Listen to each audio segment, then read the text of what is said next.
Now, herein lies the question, which one of these 19s is too big to fail? And as you rightly pointed out, there'll be financial institutions, no matter who fails, that will pick up the ball and carry on the business.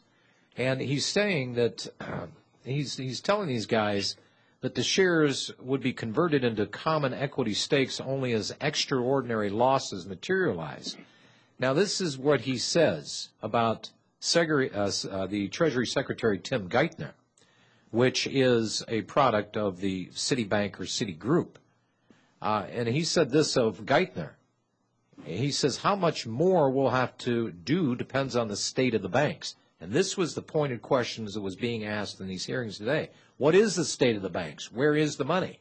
He says it depends on how the economy evolves, and it depends on the margin of safety we think we want to have.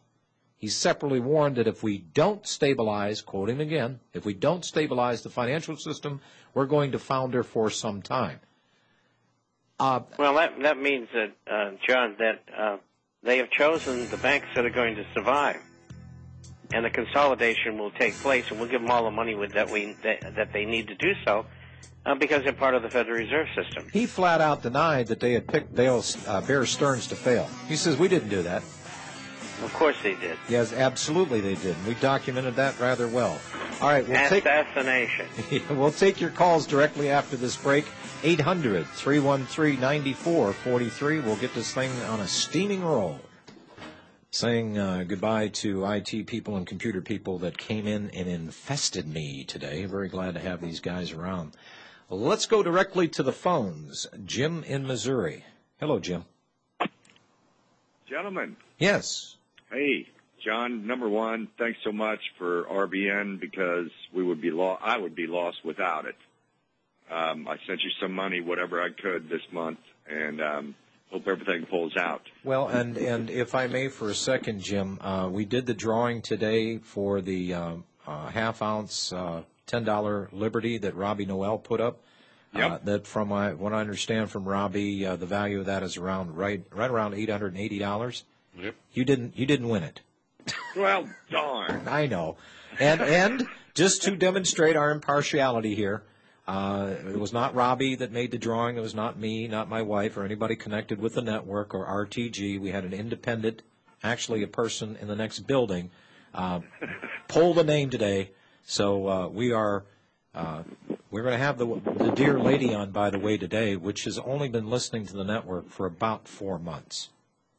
Hey, that's all right. Yes, that's what I thought. That's all right.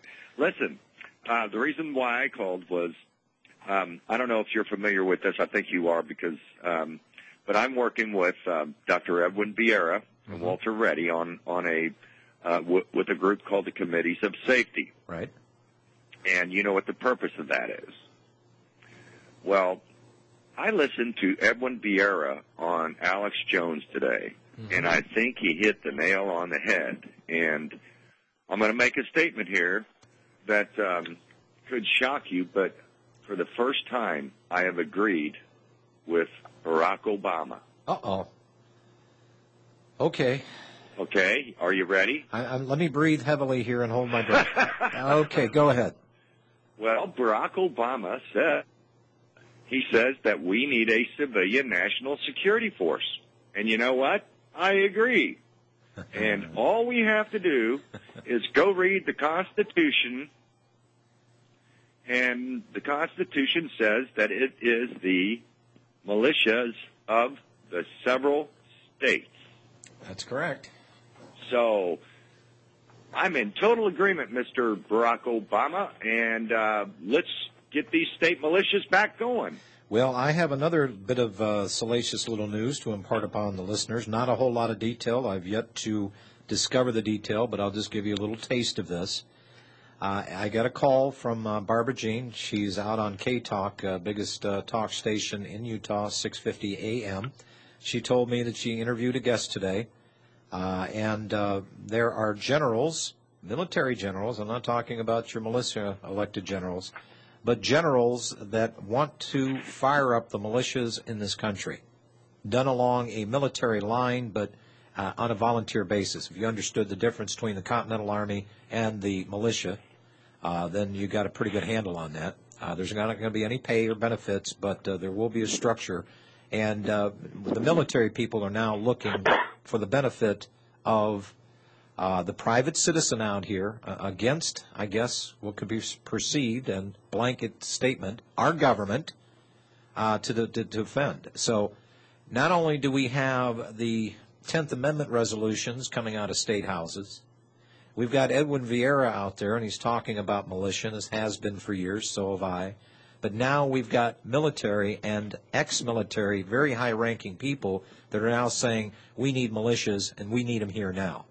Right, and you know, that's the point of the committees of safety, is that our purpose, the committees of safety's purpose, is to get statutes passed in every state to organize the militia. And yes, it's going to have to be military fashion. Mm-hmm. It's a militia. That's right. It's going to have to be military fashion. I don't have a problem with that. I don't either. I mean, but it's got to be done from the bottom up, not the top down. It's got to be bottom up. We've got to elect our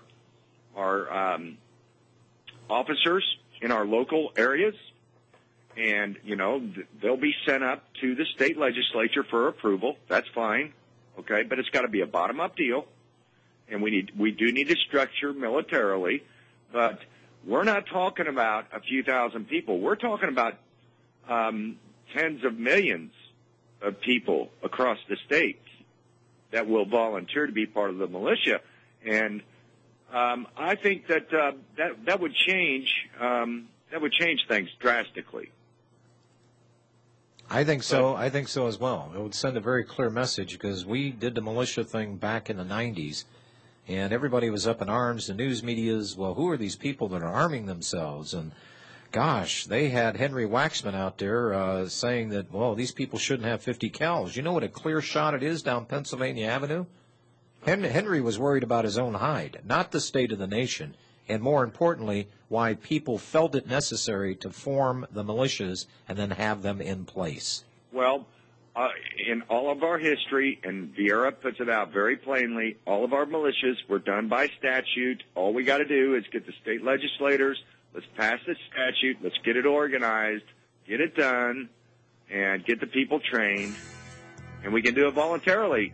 And I thank you for your time. Jim, do me a favor. I want my my producer here. He's going to bring you down. I'm going to get your number, and I want to talk to you after the program today. That's fine, John. All right. Thanks, Jim. Mike in Texas, I know you've got limited minutes. That's what my message here on the computer screen is saying. If you can hang on 3, we'll take your call next. We'll be right back. You're tuned in to the National Intel Report, the Real Talk Radio Show.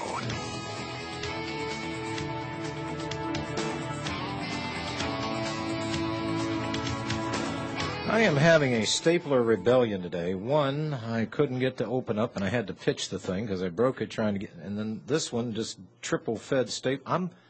It's a conspiracy. The staplers, the swing line staplers of the world, are ganging up on me. Mike in Texas. Hello, Mike. Hi, Mr. Stedmiller and Mr. Newell and Mr. Chapman. I think the world of all three of y'all, and I appreciate what you do. I come across some information in the last 24 hours which I had no clue of. A friend of mine was terminated from her job and for the first time decided to seek unemployment. And the form in which unemployment came is a debit card, and it's a Chase card. And she read me the fine print, not all of it. There are so many stipulations just for inquiring as to how much money one has on that debit card. They charge you. I mean, you can't blink without them charging you. There's late fees. There's inquiry charges. You got better luck in the casino other than just taking your money out all at once. I guess I was just seeking comment on that, if y'all were aware of that, and if you have any comments. And then also, why Chase? Is it because the government now owns them? Any thoughts on that? Well, Ben Bernanke made a point that the bank, that Citi wasn't nationalized, another major reason why the Dow was up today. Even though we own 40% of it, we haven't nationalized it. We're just a little pregnant. Is Chase and Citi, is that the same thing? Yeah, one and the same. Yes. Okay. Do y'all find it interesting that instead of just sending a Treasury check, as I'm guessing they used to, that now it's this debit card and you've got to go to a Chase franchise to activate it? And then there's all these, like I say, the measures are ridiculous. It's like walking a high wire trying to avoid the charges, and just someone who's either, lazy or just lackadaisical, I mean, they're hitting you with so many fees, and that money goes right to Chase. And so it just, if they're trying to help you out, and of course, they give you the option of paying taxes on it or not. So yeah. I found that surprising. Well, and you got to understand something, that this is a coordinated effort. Remember the last bailout that people got?